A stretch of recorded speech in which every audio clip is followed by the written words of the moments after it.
പുലിമുരുകനിലെ പുലിയല്ല 89 മൃഗയിൽ ഉപയോഗിച്ച പുലി, ഒറിജിനൽ പുലിയാണ്. വലിയ സിനിമയിലും മിനി സ്ക്രീനിലും എനിക്ക് മിക്കവാറും വില്ലൻ വേഷങ്ങൾ തന്നെയാണ്. അത് കാരണം ഈ ഉണ്ട കണ്ണും ഒക്കെ വെച്ചിട്ട് മാനുഫാക്ചറിങ് ഡിഫക്റ്റ്, അപ്പം അതേ കിട്ടുള്ളൂ. എന്നെ അന്വേഷിച്ച് അങ്ങനത്തെ വേഷങ്ങളെ വരുള്ളൂ. ആക്ടർ എന്ന് പറഞ്ഞാൽ ശരിക്കും ഒരു പ്ലോട്ടിംഗ് പേപ്പർ പോലെയാണ്. സംവിധായകനും തിരക്കഥാകൃത്തും എന്ത് കൊടുക്കുന്നു അല്ലെങ്കിൽ എന്താണ് അവർക്ക് വേണ്ടത് അതിനെ പ്ലോട്ട് ചെയ്ത് ഉള്ളിലോട്ട് എടുക്കുക. അത് കഴിയുമ്പോഴത്തേക്ക് ശുദ്ധീകരിച്ചുകൊണ്ട് അടുത്ത ഫ്രഷ് ആയിട്ടുള്ള ഒരു പ്ലോട്ടിംഗ് പേപ്പറായിട്ട് അടുത്ത ലൊക്കേഷൻ. സിബി സാറൊക്കെ എന്തൊരു ഗംഭീര സിനിമകൾ എടുത്താണ് ഇതൊക്കെ വരും മുമ്പ് അല്ലേ. സിബി മലയാളം എന്ന് പറഞ്ഞ പ്രഗത്ഭനായ സംവിധായകൻ എന്തൊക്കെ എൻ്റെ ഗുരുനാഥനാണ്. എന്നെ അഭിനയത്തിലേക്ക് എൻ്റെ തലതൊട്ടപ്പനാണ് എൻ്റെ രോഹിയേട്ടനും. ഉള്ള ഏറ്റവും വലിയ ഉപദേശങ്ങളിൽ ഒന്ന് മനസ്സും മുഖവും തമ്മിലുള്ള അകലം കുറയ്ക്കാനാണ്. മനസ്സിൽ എന്ത് വികാരം വരുന്നു അത് മുഖത്ത് വരിക എന്നുള്ളതാണ്. അമ്പിളിച്ചേട്ടൻ ആണ് ടൈമിങ്ങിന്റെ ഉസ്താദ് എന്നൊക്കെ പറയാം. എവിടെ എപ്പോൾ എങ്ങനെയാണ് റിയാക്ട് ചെയ്യേണ്ടത്. നമ്മൾ ഒരുപാട് ബ്ലെസ്ഡ് ആണ് മോളെ. ആർദ്ര വിചാരിക്കുന്നതിനേക്കാളൊക്കെ ഒരുപാട് ബ്ലെസ്ഡ് ആണെങ്കിൽ മാത്രമേ സിനിമയിൽ വന്നതുകൊണ്ട് മാത്രമല്ല, വന്നിട്ട് എത്രയോ പേര് പൊഴിഞ്ഞു പോകുന്നുണ്ട്. ഇത്രയും നാളെങ്കിലും നിൽക്കാൻ പറ്റിയതിനകത്ത് എനിക്ക് ഒരുപാട് നന്ദി ദൈവത്തിനോടും സിനിമയിലെ എൻ്റെ ഗുരുക്കന്മാരോടും പിന്നെ തീർച്ചയായിട്ടും പ്രേക്ഷകരോടും. പ്രേക്ഷകരില്ലെങ്കിൽ നമ്മളില്ല.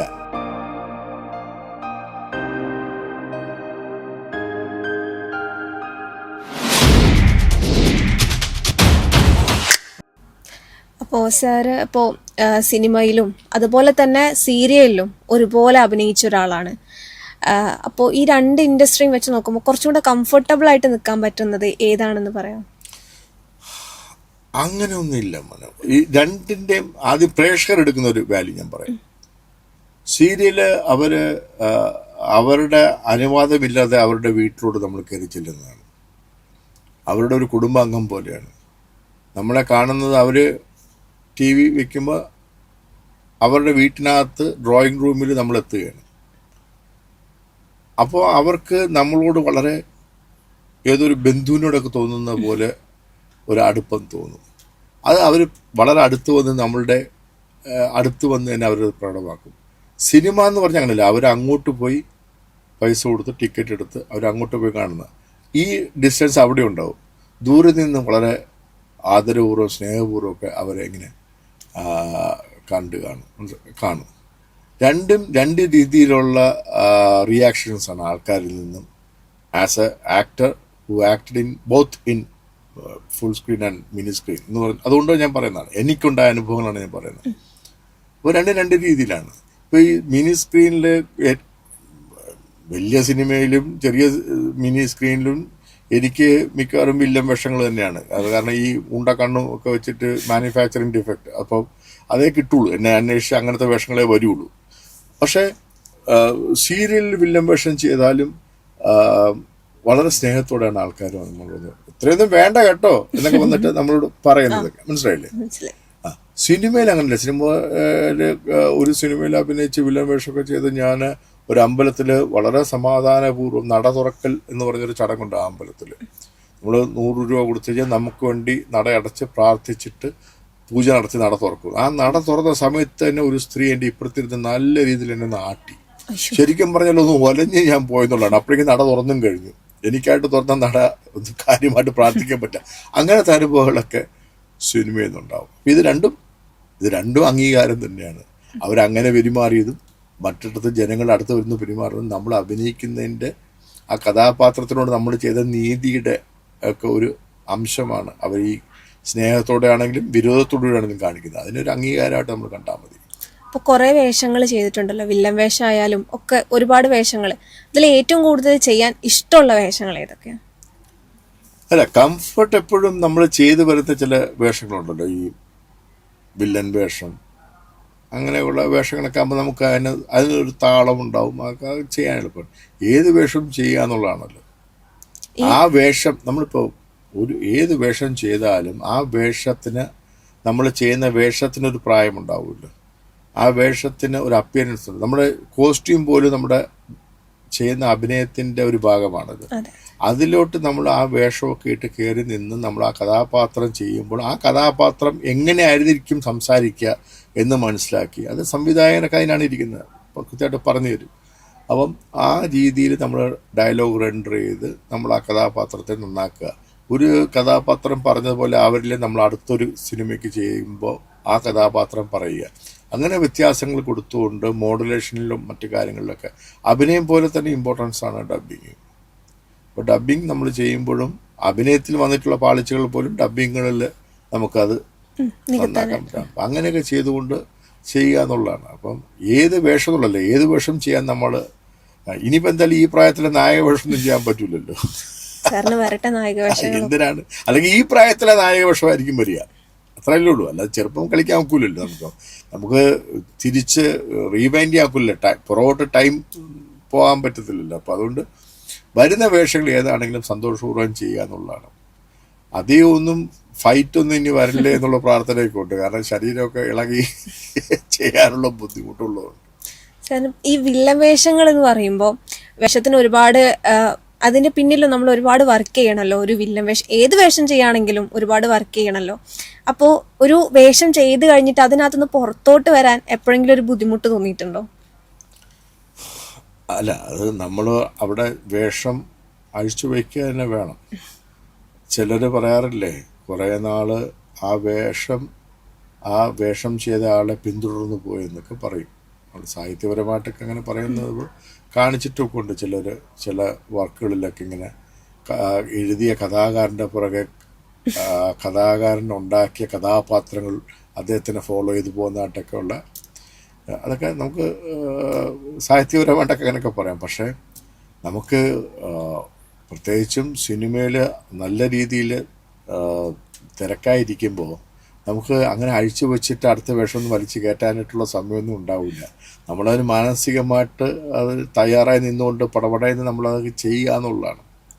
അല്ലെങ്കിൽ പിന്നെ അതിനകത്തൊക്കെ ഏറ്റവും കൂടുതൽ നമ്മൾ മമ്മൂക്കയാണ്. കാരണം മമ്മൂക്ക അറിഞ്ഞുകൊണ്ട് വ്യത്യസ്തമാക്കാൻ എന്തൊക്കെ ചെയ്യാൻ പറ്റും, ഡ്രസ്സിങ്ങിലായിക്കോട്ടെ, സംസാരിക്കുന്ന രീതിയിലായിക്കോട്ടെ, ശബ്ദത്തിലായിക്കോട്ടെ, കഥാപാത്രങ്ങൾ തിരഞ്ഞെടുക്കുന്നതിലായിക്കോട്ടെ, അദ്ദേഹം തന്നെയാണ് ഈ കഥകളൊക്കെ കേൾക്കുന്നത്, അല്ല വേറൊരാൾ കേട്ടിട്ട് അദ്ദേഹത്തിന് പറഞ്ഞു കൊടുക്കുന്നതല്ലല്ലോ. അപ്പോൾ അതുകൊണ്ടാണ് അദ്ദേഹത്തിൻ്റെ പടങ്ങളൊക്കെ നമുക്ക് എല്ലാം ഒരുപോലെ എന്ന് തോന്നാത്തത് രീതി വരുന്നത്. മനസ്സിലായില്ലേ? അല്ലെങ്കിൽ എന്താണ് പറ്റുക, ഒരു മീശ വിരിപ്പോ അല്ലെങ്കിൽ ഒരു കൈലി മടത്തിക്കുത്തലോ ഒക്കെ എല്ലാം കുറേ ചെയ്ത് കഴിയുമ്പോൾ ജനങ്ങൾക്കും മടുക്കും. ശരിയല്ലേ? അപ്പോൾ വ്യത്യസ്തമായ വേഷങ്ങൾ ചെയ്യാം. അപ്പോൾ ഇതിനൊന്നും സമയം കിട്ടിയെന്ന് വരില്ല. ഏതാ അഴിച്ചു വെച്ചിട്ട് പിന്നെ അത് അങ്ങനെ ആവരുത്. ഒരു നല്ല ആക്ടർ എന്ന് പറഞ്ഞാൽ ശരിക്കും ഒരു ബ്ലോട്ടിംഗ് പേപ്പർ പോലെയാണ്. സംവിധായകനും തിരക്കഥകർത്തും എന്ത് കൊടുക്കുന്നു അല്ലെങ്കിൽ എന്താണ് അവർക്ക് വേണ്ടത് അതിനെ ബ്ലോട്ട് ചെയ്ത് ഉള്ളിലോട്ട് എടുക്കുക. അത് കഴിയുമ്പോഴത്തേക്ക് ശുദ്ധീകരിച്ചുകൊണ്ട് അടുത്ത ഫ്രഷ് ആയിട്ടുള്ള ഒരു ബ്ലോട്ടിംഗ് പേപ്പറായിട്ട് അടുത്ത ലൊക്കേഷനിലോട്ട് പോവുക. അതാണ് ഒരു നല്ല ആർട്ടിസ്റ്റ് ചെയ്യേണ്ടത്.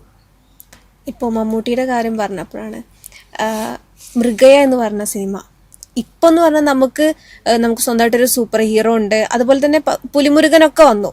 പക്ഷെ എന്നിരുന്നാലും മൃഗയ എന്ന് പറയുന്ന ഒരു ചിത്രത്തെക്കുറിച്ച് നമ്മൾ ആലോചിച്ച് കഴിഞ്ഞാൽ അന്നത്തെ കാലത്താണ് ഒരു പുലി ഇറങ്ങുക നാട്ടില്, ആ പുലി നാട്ടിൽ വരുത്തുന്ന ഓരോ കാര്യങ്ങൾ, പുലി കാരണം പേടിച്ചോടുന്നതും പുലിനെ പിടിക്കാൻ പോകുന്നതും, ഇതൊക്കെ പുലിമുരുകൻ വന്നതിന് ശേഷം ഒരുപാട് പേർക്ക് അത് ഓക്കെയാണ്. പക്ഷെ വ്യത്യാസം പുലിമുരുകനിലെ പുലിയല്ല, 89 മൃഗയിൽ ഉപയോഗിച്ച പുലി ഒറിജിനൽ പുലിയാണ്. അത് ഞാൻ ചോദിക്കാൻ വരെയായിരുന്നു. അതെനിക്ക് എപ്പോഴുള്ള ഒരു ഡൗട്ടായിരുന്നു, അത് ശരിക്കുള്ള പുലിയാണോ? ശരിക്കും ഉള്ള പുലിയെ വെച്ചിട്ട് തന്നെയാണ് മമ്മൂക്ക ഫൈറ്റ് ചെയ്തതും. ഒരു ഗ്രാമത്തിൽ ആ പുലി ഇറങ്ങി വരുന്നത് അതൊക്കെ അവിടെയൊക്കെ നമ്മൾ ഈ എന്താണ് സിനിമയുടെ അതുല്യമായ സംവിധായകർ, പ്രത്യേകിച്ച് ഈ സിനിമയിൽ പറയുകയാണെങ്കിൽ IV ശശി എന്ന് പറയുന്ന പ്രഗത്ഭനായ സംവിധായകൻ്റെ ആ കഴിവിനെ അംഗീകരിച്ചേ പറ്റുള്ളൂ.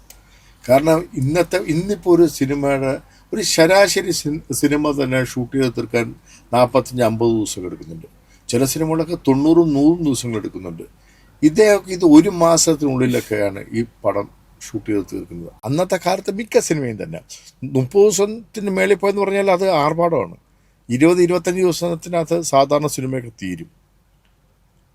അന്ന് ഈ മോണിറ്ററൊന്നുമില്ല. ക്യാമറയുടെ സൈഡിൽ നിന്നിട്ട് ക്യാമറമാനെ വിശ്വസിച്ചുകൊണ്ട് ഓരോ ഫ്രെയിമുകൾ വെച്ചിട്ട് ഇത് പ്രിൻ്റ് അടിച്ച് വന്നു കഴിയുമ്പോഴേ അറിയാവുള്ളൂ ഇതിനകത്ത് പതിഞ്ഞിട്ടുണ്ടോ, ആഗ്രഹിച്ച ഫ്രെയിമാണോ വന്നത്, ഇതൊക്കെ പിന്നെ അറിയാൻ സാധിക്കുള്ളൂ. എഡിറ്റ് ചെയ്തിട്ടൊക്കെ നമുക്ക് പിന്നെ അത് നോക്കി കാണാൻ പറ്റുള്ളൂ. ഇന്നതല്ല, ഇന്നിപ്പോൾ സ്പോട്ട് എഡിറ്റിംഗ് ഉണ്ട്. ഈ ഇതിൽ കാണുന്നത് മാത്രമല്ല, ആ സീൻ എടുത്തു കഴിയുമ്പോഴേക്കും ആ സീന് എഡിറ്റ് ചെയ്ത് നമ്മുടെ മുന്നിൽ ഇരിക്കും. എന്തെങ്കിലും ഒരു ഷോട്ട് അപ്പോൾ വേണമെന്ന് തോന്നിക്കഴിഞ്ഞാൽ നമുക്ക് ആ ഷോട്ട് അപ്പോൾ പോയി എടുക്കാം. ഇതൊന്നും ഇല്ലാത്ത കാലഘട്ടത്തിൽ അന്നുണ്ടായിരുന്ന ശശിയേട്ടനായിക്കോട്ടെ, അന്നത്തെ ഞാൻ ശശികുമാർ സാറിൻ്റെ കീഴിലാവുന്നു. അപ്പോൾ ശശികുമാർ സാറായിക്കോട്ടെ, ശശിയേട്ടനായിക്കോട്ടെ, സിബി സാറായിക്കോട്ടെ, സിബി സാറൊക്കെ എന്തൊരു ഗംഭീര സിനിമകൾ എടുത്താണ് ഇതൊക്കെ വരും മുമ്പ് അല്ലേ. സിബി മലയാളം എന്ന് പറഞ്ഞാൽ പ്രഗത്ഭനായ സംവിധായകൻ എന്തൊക്കെ എൻ്റെ ഗുരുനാഥനാണ്. എന്നെ അഭിനയത്തിലേക്ക് എൻ്റെ തലതൊട്ടപ്പനാണ് എൻ്റെ ലോഹിയേട്ടനും. ഇവരൊക്കെ ഉണ്ടായിരുന്ന ആ കാലഘട്ടത്തിൽ എത്രയോ നല്ല സിനിമകൾ. ജോഷിയേട്ടൻ ആ കാലഘട്ടത്തിലും ഈ കാലഘട്ടത്തിലും പ്രഗത്ഭനായിട്ട് തന്നെ നിൽക്കുന്നു അല്ലേ. ജോഷിയേട്ടനൊക്കെ ഇപ്പോഴും അപ് ടു ഡേറ്റ് ആണ് കാര്യങ്ങൾ, ടെക്നിക്കൽ സൈഡായിക്കോട്ടെ എന്തായിക്കോട്ടെ. ഷാജി കൈലാസ് മലയാള സിനിമയ്ക്ക് ഒരു ട്രെൻഡ് തന്നെ കൊണ്ടുവന്ന ഒരു ട്രെൻഡ് സെറ്ററാണ് അദ്ദേഹം അല്ലേ. അദ്ദേഹം അന്നും ചെയ്യുന്നു, ഇതൊന്നൊക്കെ വരുന്നതിന് മുമ്പ് അന്ന് ചെയ്തു സിനിമകൾ, ഇന്നും ചെയ്യുന്നു സിനിമകൾ. അപ്പം അന്ന് ഇതൊന്നും ഇല്ലാത്ത സമയത്താണ് അദ്ദേഹം കമ്മീഷണറും തലസ്ഥാനവും ഒക്കെ എടുത്തത്. അപ്പം തീർച്ചയായിട്ടും ഞാൻ ഈ പറഞ്ഞതുപോലെ മലയാള സിനിമയുടെ ഈ വളർച്ചയിൽ മൃഗയെ വഹിച്ചൊരു സ്ഥാനം നമ്മൾ മറക്കാൻ പാടില്ല. മൃഗയെ ആയിക്കോട്ടെ, ശശിയേട്ടെടുത്ത ഏത് സിനിമകളായിക്കോട്ടെ, അല്ലെങ്കിൽ അന്ന് ജോഷിയേട്ടനൊക്കെ എടുത്ത സിനിമകൾ, ഈ അങ്ങാടി എന്ന് പറഞ്ഞ സിനിമയിലൊക്കെ എത്ര ആർട്ടിസ്റ്റുകൊണ്ട് നമുക്ക് എണ്ണാൻ പറ്റുമോ? അല്ലെങ്കിൽ ആവനാഴി ആയിക്കോട്ടെ, അക്ഷരങ്ങളായിക്കോട്ടെ. അക്ഷരങ്ങളിലൊക്കെ പിന്നെ അധികം അങ്ങനെ ഒരു കുടുംബത്തിന് മാത്രം നിന്ന് കഥ, അതിന് വലിയ അത്ഭുതമല്ലേ. ഒരു കുടുംബത്തിനകത്ത് നിന്നുകൊണ്ട് മാത്രം എത്ര ഫ്രെയിമുകൾ വയ്ക്കാൻ പറ്റും? ഒരു വീടിനകത്തും പുറത്തുമൊക്കെ ആയിട്ട് എത്ര ഫ്രെയിമുകൾ വയ്ക്കാൻ പറ്റും? എൻ്റെ സിനിമ തന്നെ അതിനകത്ത് കഥ പറഞ്ഞില്ലേ. അപ്പം അതുപോലുള്ള കഴിവുള്ള എന്തോരം സംവിധായകരാണ് നമുക്ക് ഉണ്ടായിരുന്നത്. അരവിന്ദൻ സാറ്, ക്ലാസിക് മൂവീസും ഒക്കെ എടുത്ത് അല്ലേ നമ്മുടെ. ഇന്നും ഒരുപാട് പേര് ഇത്തരം സിനിമകളൊക്കെ കാണുന്നുണ്ട്. ഞാനാണെങ്കിലും യൂട്യൂബ് എടുത്തു കഴിഞ്ഞാൽ ഏറ്റവും കൂടുതൽ പഴയ സിനിമകൾ തന്നെ എപ്പോഴും കാണുക.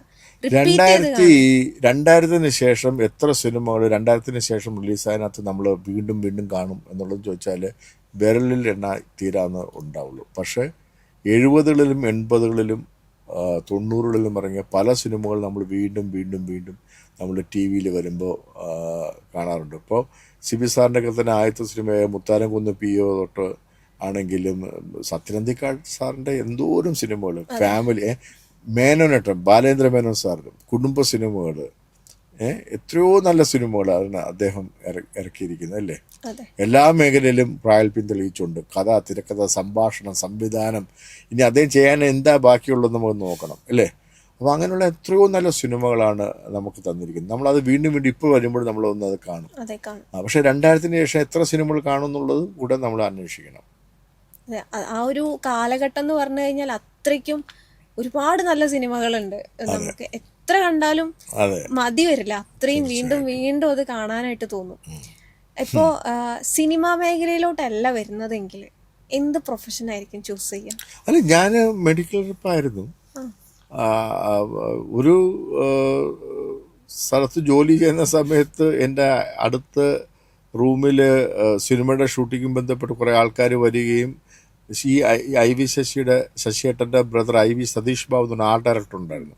അദ്ദേഹത്തിനെ വളരെ ആക്സിഡൻ്റ് പരിചയപ്പെടുകയും അങ്ങനെ സിനിമ ഷൂട്ടിംഗ് ഒരു പ്രേക്ഷകനേക്കാൾ ഉപരി ഒരു സിനിമയുടെ ഷൂട്ടിങ്ങിൽ ഇങ്ങനെ ഒരുപാട് പേര് ഈ സിനിമാ മേഖലയിലുണ്ടെന്നും ഒരുപാട് ഡിപ്പാർട്ട്മെൻറ്റുകളുണ്ടെന്നും കോസ്റ്റ്യൂം, മേക്കപ്പ്, ആർട്ട്, ഇങ്ങനെ സിനിമ നമ്മൾ കാണുമ്പോൾ ഇതൊന്നും അവരുടെ പ്രയത്നങ്ങളൊന്നും നമ്മൾ കാണാതെ പോകുന്നു, അല്ലെ അറിയുന്നില്ല.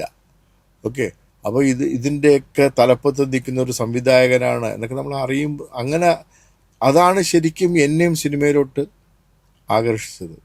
അപ്പം ഇതിൽ വന്നില്ലായിരുന്നെങ്കിൽ എന്താവും ചോദിച്ചു കഴിഞ്ഞാൽ ഇങ്ങനെ വലിയ മെഡിക്കൽ റെപ്പോ അല്ലെങ്കിൽ ഏതെങ്കിലും കമ്പനിയുടെ ഇതൊക്കെ ആയിട്ട് കൂടി പോയി കഴിഞ്ഞാൽ ഏരിയ മാനേജറും ഡിവിഷണൽ മാനേജറൊക്കെ ആയിട്ട് പിന്നെ എൻ്റെ ജീവിതം തീർന്നു പോയേനെ ആയിരിക്കാം. പക്ഷേ ഇത് തലയിൽ എഴുതിയിട്ടുണ്ടാവണം. അല്ലെങ്കിൽ ഒരു അസിസ്റ്റന്റ് ഡയറക്ടറായിട്ട് പോയ എന്നെ എന്തിനാണ് അഭിനയത്തിലേക്ക് ദൈവം സിബി മലയിൽ സാറിൻ്റെയും ലോഹിയേട്ടൻ്റെയും രൂപത്തിൽ വന്നിട്ട് കൈ ഉയർത്തി കയറ്റിയത്? അപ്പം ഉറപ്പായിട്ടും ഓരോരുത്തർക്കും ദൈവം എഴുതി വെച്ചിട്ടുണ്ട്. ഇപ്പം മോക്കാണെങ്കിലും എനിക്കാണെങ്കിലും ആർക്കാണെങ്കിലും അവിടെ എത്തിച്ചെന്ന് പെടുക തന്നെ വേണ്ടേ? വേണം. ആ, ഈ ജോലിയുടെ ഒരു ഏറ്റവും വലിയ ഗുണം, ഒന്ന്, നമ്മൾ ഒരു കഥാപാത്രം ഒരുപാട് നാൾ നമ്മൾ ചെയ്യുന്നില്ല. ഒരേ ലൊക്കേഷനിൽ തന്നെ നമ്മൾ വീണ്ടും വീണ്ടും പോകുന്നില്ല. ഒരേ സംവിധായകൻ്റെ കീഴിലല്ല നമ്മൾ വീണ്ടും വീണ്ടും ജോലി ചെയ്യുന്നത്. അപ്പോൾ ഒരാളുടെ കീഴിലല്ല നമ്മളെപ്പോഴും ജോലി ചെയ്യുന്നത്. ഒരുപാട് സ്വാതന്ത്ര്യമുള്ള വ്യത്യസ്തമായ വേഷങ്ങൾ ചെയ്യുന്ന, ഒരുപാട് സന്തോഷം നൽകുന്ന, ഇതെല്ലാം കഴിഞ്ഞ് ജോലിയെല്ലാം കഴിഞ്ഞ് പോകുമ്പോൾ പൈസയും കിട്ടും. പിന്നെ ഇത് കാണുന്ന ഇപ്പം അധികം ഇല്ലെങ്കിൽ പോലും എൻ്റെ ചെറുപ്പത്തിലൊക്കെ ഒരുപാട് വിദേശ യാത്രകൾ, അതെ അതെ. അതുമൊക്കെ തന്നെ ആരുടെയൊക്കെ ചിലവിൽ നമുക്ക് ആ രാജ്യങ്ങൾ കാണാൻ സാധിക്കുന്നു. അതൊക്കെ ഈ മേഖലയിൽ വന്നുകൊണ്ട് മാത്രമാണ്. അതെ, ഒരു പാട്ട് രംഗമാണെന്നുണ്ടെങ്കിൽ അല്ല, ഒരു സീന് ചിലപ്പം വേറെ ഏതെങ്കിലും ഒരു രാജ്യത്തായിരിക്കും, അടുത്ത സീന് വേറൊരു രാജ്യത്തായിരിക്കും. അപ്പോൾ കുറേ രാജ്യങ്ങളൊക്കെ ഇതൊന്നും നമ്മുടെ ചിലവിലല്ല നമ്മൾ പോകുന്നൊന്നും കൂടെ ഓർത്തോണം. അപ്പോൾ അത്രയും അനുഗ്രഹമുള്ള ഒരു മേഖലയിലെ ഏറ്റവും അനുഗ്രഹമുള്ള ഒരു തസ്തിക നമ്മൾ ചെയ്യുന്നു. ഇപ്പോൾ ഏതെങ്കിലും ഒരു ക്യാരക്ടർ കണ്ടിട്ട് ഇഷ്ടപ്പെട്ടിട്ട് ആ ഒരു ക്യാരക്ടർ കിട്ടിയിരുന്നെങ്കിൽ ചെയ്യാമായിരുന്നു എന്ന് തോന്നിയിട്ടുണ്ടോ? ഏതെങ്കിലും ഒരു സിനിമയിലെ ക്യാരക്ടർ അതിനു മുമ്പേ കിട്ടിയ ക്യാരക്ടറുകൾ നന്നായിട്ട് ചെയ്യാൻ ഇനിയൊരു അവസരം കിട്ടിയിരുന്നെങ്കിൽ പറ്റുമായിരുന്നു. ഇത് പോയത് ഇത്രയും പോരായിരുന്നു എന്ന് തോന്നുന്ന ഒരുപാട് അനുഭവങ്ങളുണ്ട്. പിന്നെയല്ലേ വല്ലവരും ചെയ്ത കഥാപാത്രം നമുക്ക് കിട്ടിയ, ഇപ്പൊ സതയത്തിലെ ആണെങ്കിലും മൃഗയിലെ ആണെങ്കിലും മുദ്രയിലാണെങ്കിലും ഇപ്പോഴായിരുന്നെങ്കിൽ കുറച്ചും കൂടെ ഞാൻ നല്ല രീതിയിൽ ചെയ്തേനെ, അല്ലെങ്കിൽ ഇത്രയും അറിവുകൾ വന്നതിന് ശേഷമാണെങ്കിൽ ഒരു പക്ഷേ ഇതിനേക്കാളും നല്ലവണ്ണം പെർഫോം ചെയ്തേനെ എന്നൊക്കെ നമുക്ക് തോന്നും. ഒരിക്കലും നമുക്ക് ആ ഒരു കാര്യത്തിൽ എനിക്ക് തോന്നുന്നില്ല ആർക്കും. ഇപ്പം മമ്മൂക്കയ്ക്കും ലാൽ സാറിന് പോലും ചിലപ്പം കാണുമ്പോൾ കുറച്ചും കൂടെ അവിടെ നന്നാക്കാമായിരുന്നു എന്നൊക്കെ തോന്നും. ആ ഒരു ഇതുണ്ട്, മനസ്സിലായി, അത് തോന്നും. അത് നമ്മൾ നോക്കൂ, എന്നോട് ലോഹിയേട്ടൻ തന്നിട്ടുള്ള ഏറ്റവും വലിയ ഉപദേശങ്ങളിൽ ഒന്ന് മനസ്സും മുഖവും തമ്മിലുള്ള അകലം കുറയ്ക്കാനാണ്. മനസ്സിൽ എന്ത് വികാരം വരുന്നു അത് മുഖത്ത് വരിക എന്നുള്ളതാണ്, മനസ്സിലായി. പിന്നെ എനിക്ക് തിലകൻ ചേട്ടൻ പഠിപ്പിച്ചിട്ടുള്ള ഏറ്റവും വലിയ ഒരു പാഠം എന്ന് പറഞ്ഞു കഴിഞ്ഞാൽ, ഒരു വാക്ക് തന്നെ പല രീതിയിൽ മോഡുലേറ്റ് ചെയ്തുകൊണ്ട് അതിൻ്റെ അർത്ഥങ്ങൾ മാറ്റാം. ഓക്കെ, അപ്പം ആ ഒരു പെർട്ടിക്കുലർ സീനിൻ്റെ അവിടെ ആ ഡയലോഗ് എങ്ങനെ പറയണം എന്ന് ഒരു ബോധം അഭിനയിക്കുമ്പോൾ നമുക്ക് വരണം, മനസ്സിലായി. അപ്പോൾ അതിന് ഉള്ളൊരു പാഠം അദ്ദേഹം പഠിപ്പിച്ചു. അപ്പം ഇങ്ങനെയുള്ള ഗുരുക്കന്മാർ, ഇവരെല്ലാം ഗുരുക്കന്മാരാണ്. ടൈമിങ്ങിൻ്റെ കാര്യത്തിൽ ഇപ്പം അമ്പിളിച്ചേട്ടൻ, ജഗദീഷ് ശ്രീകുമാർ, അമ്പിളിച്ചേട്ടൻ ആണ് ടൈമിങ്ങിൻ്റെ ഉസ്താദ് എന്നൊക്കെ പറയാം. എവിടെ എപ്പോൾ എങ്ങനെയാണ് റിയാക്ട് ചെയ്യേണ്ടത് അതിൻ്റെ. അപ്പോൾ ഇതുപോലുള്ള ഗുരുക്കന്മാരിൽ നിന്നുമാണ് നമ്മൾ പഠിച്ചെടുത്തിട്ട് എന്തെങ്കിലുമൊക്കെ ആകാൻ നമുക്ക് സാധിക്കുന്നത്. എന്തെങ്കിലുമൊക്കെ അവരൊക്കെ ഇതിൻ്റെ ഉസ്താദന്മാരാണ്. നമ്മൾ എന്തെങ്കിലുമൊക്കെ ആകാൻ പറ്റുന്നത് അവരിൽ നിന്നും നമ്മൾ കണ്ടുപഠിക്കുന്നതാണ്. അവർക്കൊപ്പം അഭിനയിക്കാൻ സാധിച്ചതാണ്. പിന്നെ ഇതുപോലെയുള്ള വലിയ മഹാരഥന്മാരായിട്ടുള്ള സംവിധായകരുടെ കീഴിൽ. അപ്പം അത് ദൈവാനുഗ്രഹം തന്നെയാണ്. ഇപ്പോൾ നമ്മുടെ ഒരുപാട് സീരിയലും സിനിമയും ഇപ്പം നേരത്തെ പറഞ്ഞ കാര്യം തന്നെയാണ്. ഇപ്പോൾ ചിലവർക്ക് അതൊരു ലൈഫായിരിക്കും സിനിമ സീരിയൽ എന്നൊക്കെ പറയുമ്പോൾ. പക്ഷെ ചിലവർക്ക് അത് ഒരു ഷോ ബിസിനസ് മാത്രമായിരിക്കും. അപ്പോൾ സിനിമ എന്ന് പറഞ്ഞു കഴിഞ്ഞാൽ എന്താണ് ആക്ച്വലി? എങ്ങനെയാണ് അതിനെ കാണുന്നത്? എന്നെ സംബന്ധിച്ച് സിനിമ എൻ്റെ കലയാണ്. അതൊക്കെ ആണെങ്കിലും എൻ്റെ ജീവിത ഉപാധിയാണ്. അതില്ലെങ്കിൽ ജീവിക്കാൻ സാധിക്കില്ലല്ലോ. വരുമാനമാണ്, അന്നമാണെന്ന് നമ്മൾ പറയും അല്ലേ? മലയാളികൾ അങ്ങനെയല്ല പറയാം, അന്നമാണ്, നമ്മുടെ അന്നമാണ്. പിന്നെ ഇതിനകത്ത് സിനിമയിൽ പ്രത്യേകിച്ചും നമ്മൾ അഭിനയിക്കുമ്പോൾ നമുക്ക് നല്ല രീതിയിൽ ചെയ്യുമ്പോൾ കിട്ടുന്ന സാറ്റിസ്ഫാക്ഷൻ, നമുക്കതിൽ നിന്ന് കിട്ടുന്ന വേദനം, അതിനേക്കാളൊക്കെ ഉപരി ഞാൻ നേരത്തെ പറഞ്ഞ പോലെ ഒരാളുടെ കീഴിലല്ല നമ്മൾ. ഈ സിനിമ കഴിഞ്ഞ് ഈ കഥാപാത്രം ഊരി വെച്ച് ആ സംവിധായകൻ്റെ അടുത്ത് യാത്രയും പറഞ്ഞ് ആ നിർമ്മാതാവിൽ നിന്നും വേതനവും മേടിച്ച് നമ്മൾ അടുത്ത നിർമ്മാതാവിൻ്റെ, അടുത്ത സംവിധായകൻ്റെ വേറൊരു കഥാപാത്രം ചെയ്യാൻ പോകുമ്പോൾ അങ്ങനെയൊക്കെ എത്ര ഇപ്പം ഞാൻ ചോദിച്ചോട്ടെ, ഒരു സാധാരണ ഗവൺമെൻറ് ക്ലർക്ക് അല്ലെങ്കിൽ ഒരു IAS ഉദ്യോഗസ്ഥനായിക്കട്ടെ, ഓച്ചാനിച്ച് നിൽക്കേണ്ടൊക്കെ ഇത്രയോ പഠിത്തം പഠിച്ച് എന്തോരം ബുദ്ധിയൊക്കെ ഉള്ള ഒരു IAS ഓഫീസർ ട്രെയിനിങ് എല്ലാം കഴിഞ്ഞ് വന്നിട്ട് 5 വർഷത്തേക്ക് മാത്രം തിരഞ്ഞെടുക്കപ്പെട്ട് വരുന്ന ആൾക്കാരുടെ മുന്നിൽ ഓച്ചാനിച്ച് നിൽക്കേണ്ട അവസ്ഥയൊക്കെ അവർക്ക് വരുന്നുണ്ട്. പിന്നെ അത് 5 വർഷം ഇത് നമുക്ക് 1 മാസം ഏറിപ്പോയാൽ അല്ലേ, 1 മാസം ഏറിപ്പോയാൽ ഇത്രയും ബുദ്ധിയൊന്നും വേണ്ട. കോമൺ സെൻസ് എന്നൊരു സാധനം മതി, പ്രായോഗിക ബുദ്ധി മതി. ശരിയല്ലേ? അപ്പം നമ്മൾ ഒരുപാട് ബ്ലെസ്ഡാണ് മോളെ. ആർദ്ര വിചാരിക്കുന്നതിനേക്കാളൊക്കെ ഒരുപാട് ബ്ലെസ്ഡ് ആണെങ്കിൽ മാത്രമേ സിനിമയിൽ വന്നതുകൊണ്ട് മാത്രമല്ല, വന്നിട്ട് എത്രയോ പേര് പൊഴിഞ്ഞു പോകുന്നുണ്ട്. ഇത്രയും നാളെങ്കിലും നിൽക്കാൻ പറ്റിയതിനകത്ത് എനിക്ക് ഒരുപാട് നന്ദി ദൈവത്തിനോടും സിനിമയിലെ എൻ്റെ ഗുരുക്കന്മാരോടും പിന്നെ തീർച്ചയായിട്ടും പ്രേക്ഷകരോടും. പ്രേക്ഷകരില്ലെങ്കിൽ നമ്മളില്ല. ഉണ്ടോ? നമ്മളിതെല്ലാം ചെയ്തിട്ട് പ്രേക്ഷകരില്ലെങ്കിൽ പിന്നെ നമ്മൾ ഇതൊക്കെ ചെയ്തതിനകത്ത് എന്തർത്ഥമാണുള്ളത്? പ്രേക്ഷകർക്ക് എപ്പോഴും ഇഷ്ടമുള്ളൊരു നടനാണ് എല്ലാവർക്കും. എന്നാൽ ഇതുണ്ടെന്നറിയോ, പ്രേക്ഷകർ ഇപ്പോൾ കാണുന്നില്ലല്ലോ എന്നൊക്കെ ചിലർ വന്ന് സങ്കടം പറയും.